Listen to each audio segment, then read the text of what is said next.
Gusto ko po talaga makasama sa isang kanta si Miss Julian San Jose. Super nagagandahan po ako sa voice niya and feel ko po parang kaya ko pong mag-compliment dun po sa voice niya.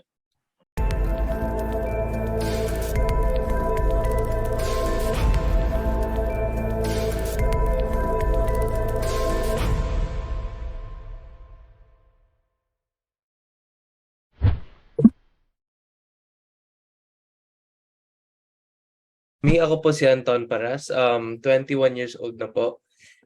Taking up legal management sa De La Salle University, fourth year na po ako.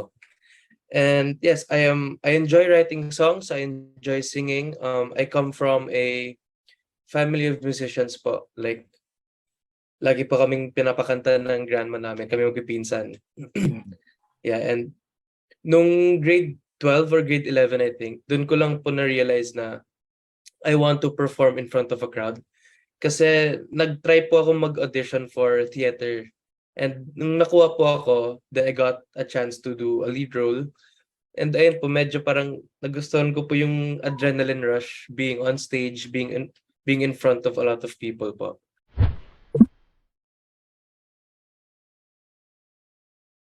Actually po, nag-auditions po ako sa GMA before. Parang nagka-open auditions po sila online nung pandemic. And di po ako nakatanggap ng callback nun. And then parang nagsisend po ako parang I have a YouTube account po. And then si Sir Pao, yung producer po that time, nag-message po sa akin na, "We saw your YouTube, would you like to perform sa Spotlight sessions?" So nag-agree po ako and they asked me if I have original songs din po. Then when I showed them when I presented my original songs po, nagustuhan po nila. Kaya ayun po, doon po nagsimula sa Spotlight sessions po. Ayun, so 2020 up to so 3 years ka na under ALG, tama ba? Ano po, nag-sign po ako nung September last year po.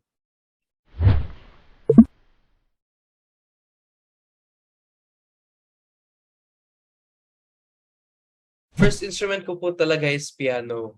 And then nag-stop po ako, then I shifted to drums. Yun po. Then I know a little bit of ukulele po.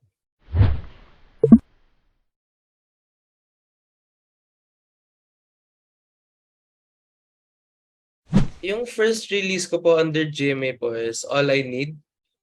Tungkol po siya sa parang pandemic ko po kasi siya nasulat. So parang yung story po ng songline is kahit ano pong nangyayari sa mundo, sa Philippines, parang you have someone na doon ka po humuhugot ng lakas, ng will to keep on with life, mga ganun po.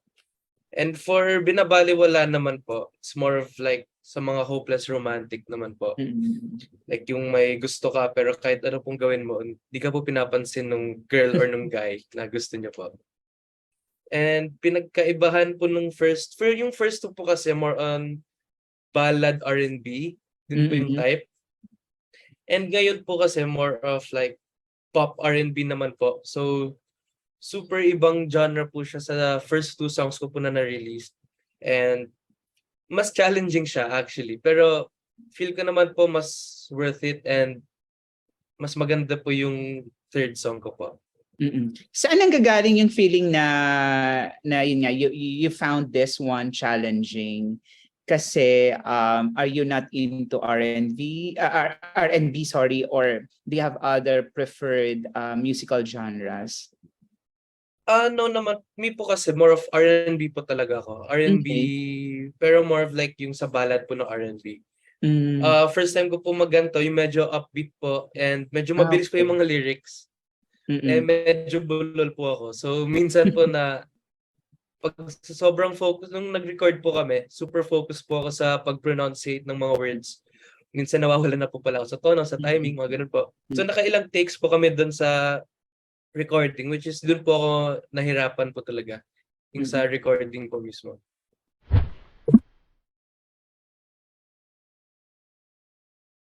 Gusto ko po talaga makasama sa isang kanta si Miss Julian San Jose. Lagi ko po yan sinasabi kahit before pa po, yung mga first interviews ko pa lang po sa'yo, sino gusto mong mga collab? Lagi ko po sinasabi si Miss Julian San Jose. Parang super nagagandahan po ako sa voice niya and feel ko po parang kaya ko pong mag-compliment doon po sa voice niya.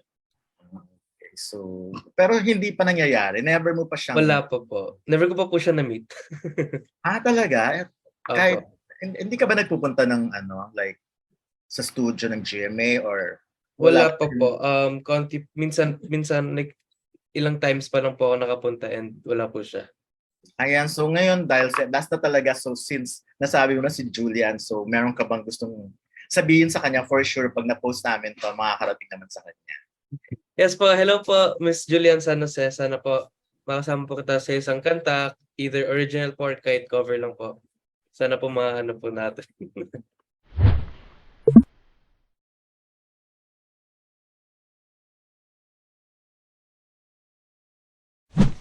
For sure po, isa po sila sa mga inspiration ko pong kumanta. Pero feel ko po yung nagbigay po talaga sa akin ng push is si Bruno Mars po. Like ever since bata po ako, Bruno Mars and Justin Bieber. Silang dalawa po yung pinaka-idol ko po talaga. Like sa paggawa po nila ng songs, on how they sing. Marunong din po sila sumayaw, on how they perform totally po.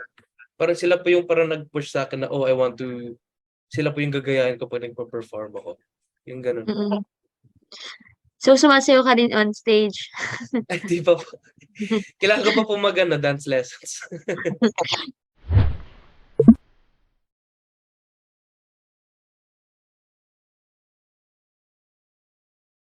Wala, di ko po sila nakausap nung time na yun. Kasi parang, when I performed to po, wala pa po sila.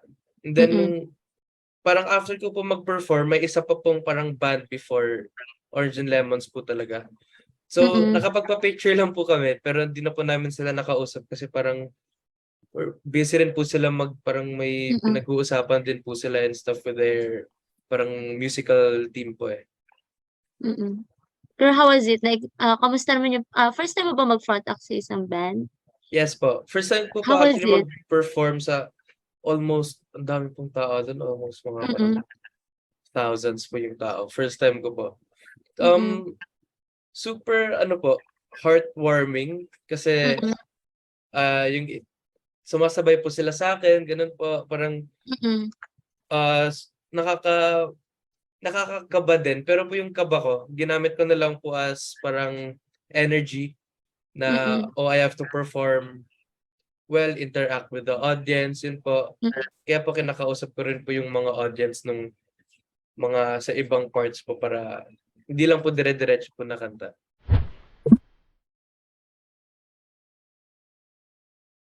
So far po, I wanna perform po sa Mall of Asia or sa Philippine Arena.